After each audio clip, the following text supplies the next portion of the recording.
Colombo, capital of Sri Lanka, which was recently the host to one of the most important international gatherings of the year. It was the 5th conference of non-aligned nations, a meeting which brought together the leaders of 86 nations from all over the globe.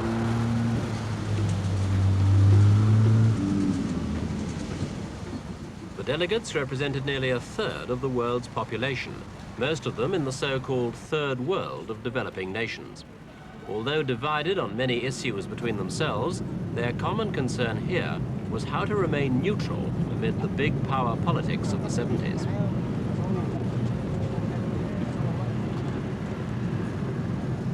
In today's complex world, simply defining neutrality isn't easy, and there were squabbles over membership even before the conference began. Hostess at the gathering was Mrs. Bandaranaike, the Sri Lankan Premier, and one of the most active leaders of the non-aligned world.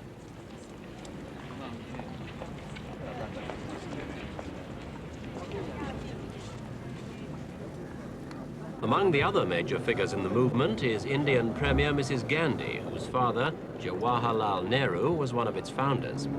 Similarly placed is Egypt's President Sadat, successor to President Nasser, who also helped create the movement 2 decades ago. In the early days, non-alignment was a largely political reaction to the East-West divisions of the Cold War. Politics haven't disappeared, but the emphasis now is on economic matters. In her opening speech, Mrs. Bandaranaike said the war against colonialism was now largely won. What the Third World now had to conquer was the economic imperialism of the major powers. Any delegate who wanted to see just how difficult that task will be needed only to step outside the conference room to look at Sri Lanka itself.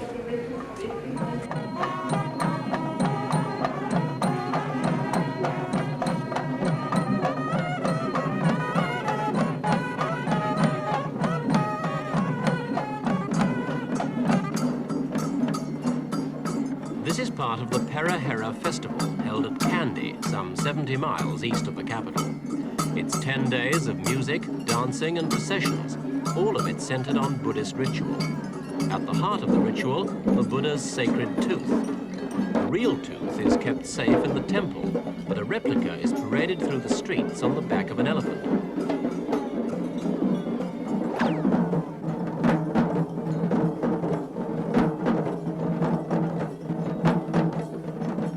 The Kandy Festival is just one of many ways in which Sri Lanka keeps alive its traditional culture.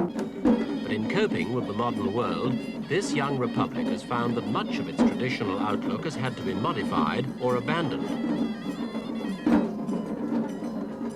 This man, Solomon Bandaranaike, did more than most to bring about change. As the nation's 3rd premier after the British left, he turned Ceylon, as it then was, into a socialist state. He was assassinated in 1959 after 3 years in power. His widow, Mrs. Sirimavo Bandaranaike, has led the country since 1970, but it's not been a smooth path. An uprising in 1971 left 5,000 dead, and the state of emergency imposed then is still in force. Judging by local election results, the government is losing popularity and could well fall in next year's general elections.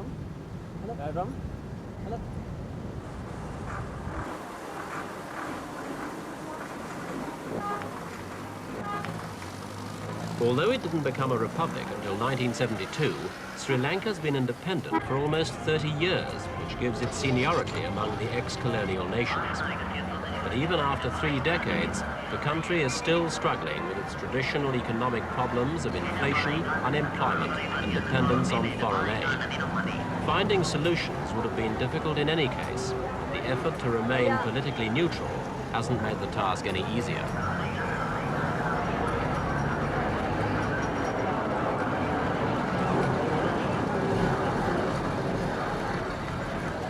Like so many other third world countries, Sri Lanka is hampered by the structure of its economy. It's a producer of agricultural commodities which provide over 2/3 of all export earnings. It's a fertile country with abundant rainfall and yields are usually high. But the cash return is variable, depending on the fluctuations of a world market over which Sri Lanka has little or no control.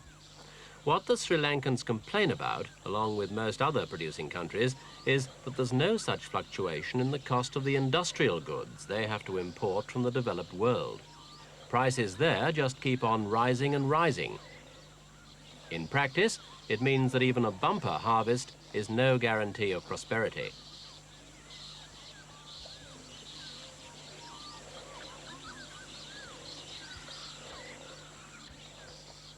Whereas coconuts are grown mainly in small holdings, Sri Lanka's rubber is grown almost entirely on huge estates, most of them set up by the British in colonial times. The rubber industry is worth about twice as much as coconuts in terms of export earnings, but the problems are very similar. There's an extra difficulty in the growing importance of synthetic rubber produced by the industrialized nations.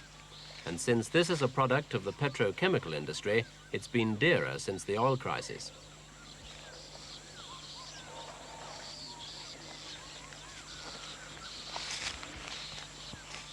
All this, say the third world countries, amounts to a form of economic exploitation in which the rich industrialized nations dictate the terms of trade under which the poorer developing nations must operate. One possible solution is for the developing nations to add processing to production. It's an increasingly common practice, but the problem is that any processing plant that would be competitive internationally involves the kind of capital that's difficult to provide without accumulating even more foreign debts. Sri Lanka's answer in recent years has been to modify the socialist principles of its economy in the hope of attracting private foreign capital.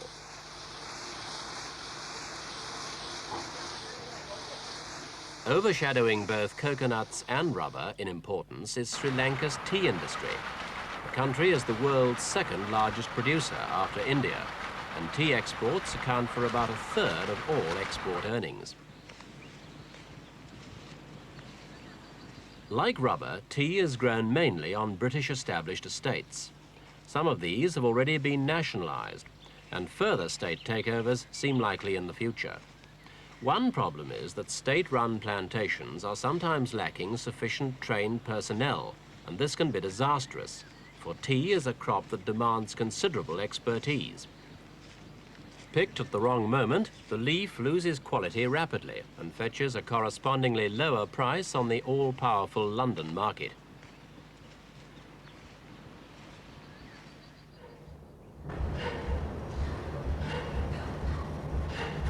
What the government would like, not only for tea, but for its other commodities as well, is some kind of cooperation with other producers that would enable them to impose their own prices on the commodity markets of London, New York and Hamburg, in rather the same way that the oil-producing countries have done on an even wider scale.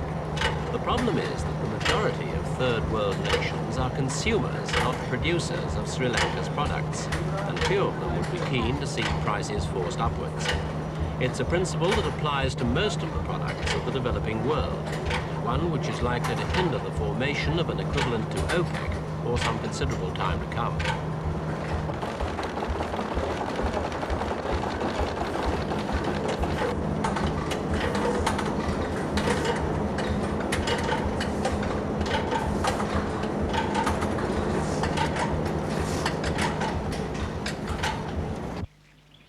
In her opening speech to the conference, Mrs. Bandaranaike called for the creation of a new currency and banking system for the third world. If it ever got off the ground, such a scheme could help to swing the terms of world trade in favor of the developing nations. But it's a very big if. And in the meanwhile, Mrs. Bandaranaike is faced with far more immediate problems, such as encouraging her population of some 13 million to grow enough food for itself, thus reducing the country's enormous and very expensive food imports. Achieving that goal will depend less on any policies of the rich nations than on Sri Lanka's own drive and efficiency and good government. As such, it's a constant reminder to the government that despite its many justified complaints, Sri Lanka's economic future does not lie entirely in the hands of the major powers.